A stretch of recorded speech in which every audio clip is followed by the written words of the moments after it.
Hello, hello. Welcome back to Off Limits. I'm Ellen Roers, and here we talk about mindset, money, and meaning because nothing is off limits when you're living on purpose. So today, this episode is part Rapunzel and part resurrection. You'll see where I'm going with this. It's about what happens when you've outgrown your hermit era. I have been in a hermit era for the last at least 3 to 4 months, but if not, we'll say 18 ever since the loss of my brother, Patrick. But going out of the hermit era, it's that era when you start to feel the quiet nudge that you might be ready to rejoin life. Typically, it's only on your own terms. So let me know if you've ever been there. And if you've never been in a hermit era, I'm jealous. You got to send me your tricks. Put the notes in the comments below. But potentially you are an extrovert. And I know our extroverts, they heal a little bit different. Sometimes they need to be around people, and that's a beautiful thing. But me, I am definitely more hermit mode. So let me be clear. Most of us don't retreat to the tower because we're thriving. We typically retreat because we're breaking. And let me tell you, that's what I have been doing. Definitely over the last 18 months, but most recently in the last 4 to 5 here. So it has not been some romantic reset. It was more of a collapse. I was overwhelmed, or still am a bit overwhelmed, grieving, financially stretched, emotionally wrung out. And honestly, I didn't choose isolation. It chose me, or rather it found me right where life broke me open. So let me know if you've been there. I think it's human to go through these times. And I don't think we wouldn't be human if we didn't go through it, right? So I'm sharing this only to connect with you all. I don't want you to feel sorry for me. I'm doing totally fine. I'm sharing this because I'm hoping I can help somebody else get through your time of grief or your time of loss, or even just your turnover, your change, your breakthrough. This is typically a loss is a huge time for a great breakthrough. Big things happen after a huge heartbreak or loss. Massive shifts start. And I think it's a beautiful thing. So here to support you through it. Maybe you have a family member going through it, so you can support them with this podcast. But anyways, let me know what you're going through. And I want this to be a community where we can offer comments for each other. So again, the breakdown, it comes first, the loss, the heartbreak, the massive shift, and then we retreat, not to escape, but to rebuild. We need that time to rebuild. And here's the truth. God doesn't break us to punish us. He breaks us to open us so we can grow bigger. That's my belief. I truly believe that each heartbreak, the more hearts break down, the bigger they grow back. So when you realize, and isolation is part of that. So when you realize that isolation wasn't failure, it was formation, something clicks. At least it clicked for me. I realized, I'll tell you, I was picking up the tears this week for myself. I just have been very overwhelmed and extra, I guess, fearful and sad and frustrated and annoyed. I don't know what it is. I do know I'm in a little bit of an early menopause. Sorry, gentlemen, to hear that, but I'm sure you all have a woman in your life that's going through it. So why not bring it up? But I'll say just a lot of emotion this week. And I think part of it is when it first happened in April, I thought I'll get through this really quick. I'm resilient. I can't imagine being jobless for more than a month or two. And here I am now on month 4, and I'm really starting to feel the pressure and the stress, and starting to feel the rejection too, because it's been a grind applying for all these jobs. I'm excited that I finally have decided on the real estate aspect and picked a broker. That's wonderful. I still know that I'll have to have a little bit of that corporate hustle to get by, just because that's what I've done, and I'll need that. So when you realize that isolation wasn't failure, it was formation. Like I said, it clicked for me. I was thinking, okay, I'm not being punished, I'm being protected. So if you have been in a spiritual wilderness like myself right now, or maybe a healing hibernation, or just a season of saying no to the noise, which we all need to do that once in a while, right? A season of saying no is valuable. This is your sign. The tower was never the end of your story, never is the end of our story. So let's get real. God had to break you. This is a sacred collapse, I feel. I mentioned how 18 months I really felt like what a show, just laughable almost. But not even 20 months ago, I was feeling great. I had built a life I loved, a savings that was really nice and felt good. I was just single, enjoying life to the fullest in good old Wayzata, Minnesota. And then fast forward to January 2024, only a couple months later, I lost my brother tragically, and I quickly decided I needed to take this radical sabbatical. So maybe 4 months not working. And then just kind of finally got through that whole year of the grieving, the healing. So finally, January of 2025, I was like, this is good. It's fresh start. 2025 is going to be my year. And all of a sudden I meet a man. It felt like a fairy tale. I was like, he's fabulous. Maybe my brother Patrick brought him to me. Just felt like meant to be. The job was secure, going well. I was in a home that I loved, and I was just loving life. And then sudden breakup happens. I see red flags. I'm like, nope, this is not the man I'm to marry. And a week later, lost my job. So, three of the biggest things, love, job or career and home, crashed upon me within a matter of a week or two. And so even then, I think it was so much that I just thought, this is almost laughable. I don't even know if I got sad at that moment. I think I was overwhelmed and just like, all right, just my adrenaline was going. The cortisol levels were so high at that point that I just kept pushing through. I mean, fast forward onto just this last week, like I said, it was a time where I felt like I needed to cry a lot. Sometimes we need to honor that. It's okay to push and be happy and just to keep saying grateful and persistent, but sometimes you got to allow your emotions to come forward. And so I did. I just let it go. And pity party, what the hell happened? I was angry, I'm tired, scared. And then some kind of relief came upon me. I thought, you know what? God didn't break you to hurt you. I think he broke the version of you that wasn't free yet. And that became very powerful because I thought, you know what? The version of me, that one that overfunctioned, overperformed, overgave, she needed to go in the first quarter of 2025. Maybe wasn't the best version of me. Was definitely overperforming and overgiving. And, I wasn't my truth. I wasn't my true self. I feel like I was wearing a mask. I also thought what made me was the job that I held, the man I was dating, the money that I had, home that I lived in. It was all material items or things that weren't my true sense of self or my inner soul. And so maybe that's something you need to look at too is, are you putting too much on the job, the title, type of money that you make, the person that you're with, if they're maybe not even right for you? What is it? Like, I think it's a great time to evaluate. And maybe for me, God knew like, oh, she really needs a reset. Let's just reset everything. I kind of look at it as like putting a puzzle back together. A lot of times if you get a picture of the puzzle, you know where to begin. I have no idea what my next puzzle looks like. It's like I've got all these broken pieces, or not broken, they're just pieces. I have to put it together, but there's no picture to really know. But I do know that it's going to be amazing. So if you're in that place where you feel like you have no idea what your next chapter is, it will be amazing. I can promise you that. If you're listening, you're still listening. I know that you are just a go-getter. You're determined, you're disciplined, you have everything you need to get through this era. So something that really has gotten me through the days, I love Alan Watts, and he once said, trying to control life is like trying to grab water. The tighter you squeeze, the less you hold. You can think of that too with sand. Sometimes the more that you squeeze the sand, it goes out faster. And we're taught to control everything, career, marriage, the nest egg.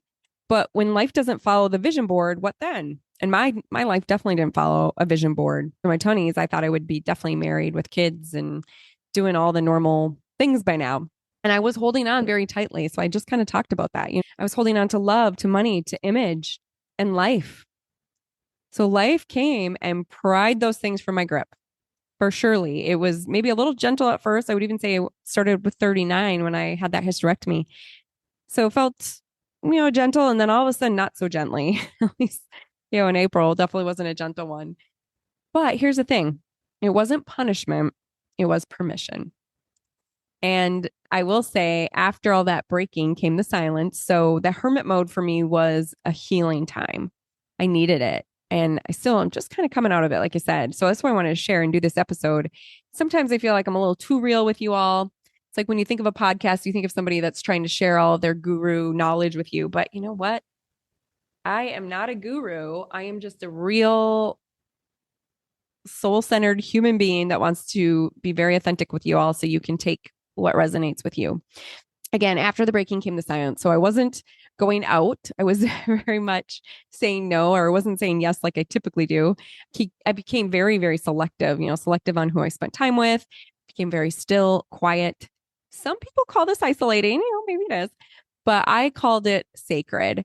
And, I knew that I was definitely in this sacred moment because when it came to even my family, my immediate family, and even my extended family, this moment of saying no. So the hermit season isn't just about pulling away, it's really about pulling in.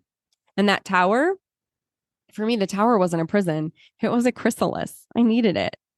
Actually, my place feels a little bit like a tower. It's kind of fun. I'm up high.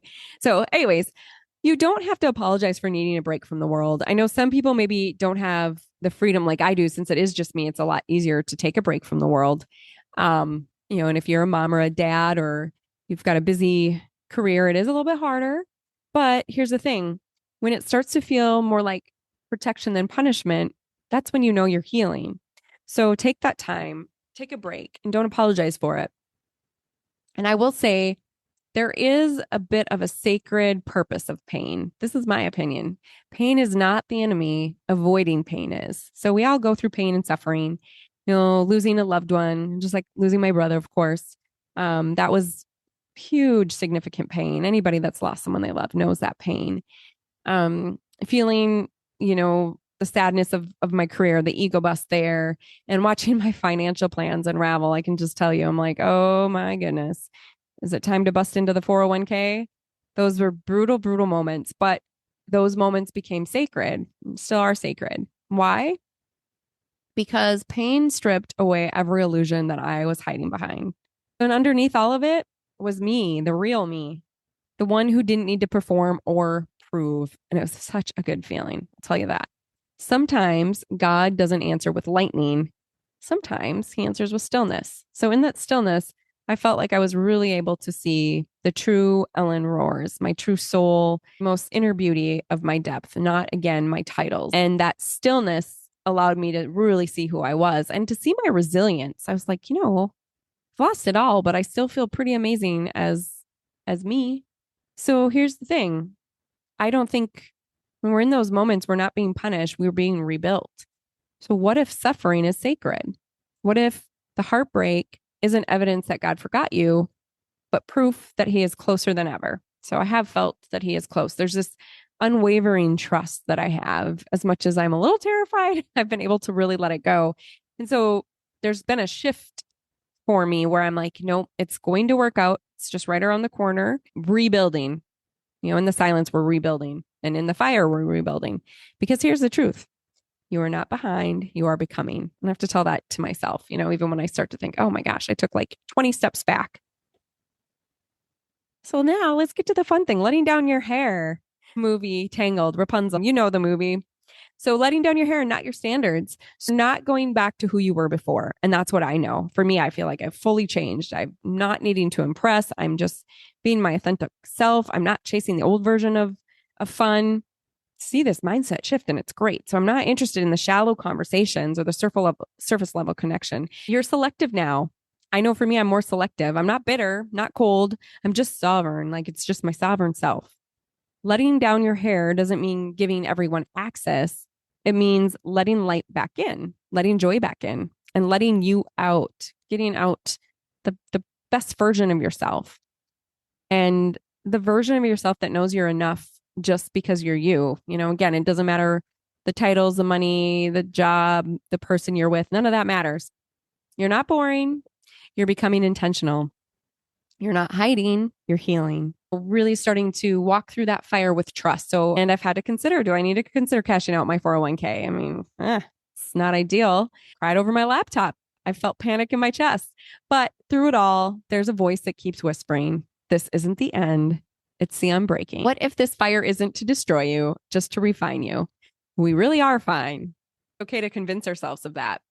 From ashes to awakening, I look at it this is the season you're in. It's not exile. This isn't the end. It's the initiation. I mean, the best is yet to be. So you are being refined, not rejected, reborn, not ruined. Let this be your spiritual homecoming, not to who you used to be, but to who you really are. Let your hair down, beautiful or handsome. Whoever you are listening, let your hair down. Some reflective questions. Is there something that you needed to let go of the old to really reemerge to something new? I know I can answer that. I won't answer it for all of you because I talked a lot about it. But again, super important to think about. What version of me had to break for the real me to emerge? Where am I still clinging to control instead of trusting the process? What does joy look like now that I've outgrown the noise? And this is huge. So, it's interesting. I sometimes think what made me joyful and happy before isn't the things that make me joyful and happy now. So what are some other things that you've seen that you've outgrown? And what are you afraid of reconnecting or just afraid of repeating? Is there something that you don't want to repeat in your life? I know for me, I will never date a narcissist again. That's for sure. I will make sure to pick them right. What does letting down hair look like for this version of you? What does letting down your hair look like for this version of you? And mine is going to be like, I don't give an F about what anybody thinks. And it's a great feeling. I mean, yes, I want to still be a kind, loving, good person because that's in my DNA. But meaning, I had a girlfriend ask me something about, are you worried what everybody thinks with you posting? Because I have been posting a lot more on social media with trying to grow my real estate business. And I know for me, that's what I'll need to do is build it that way.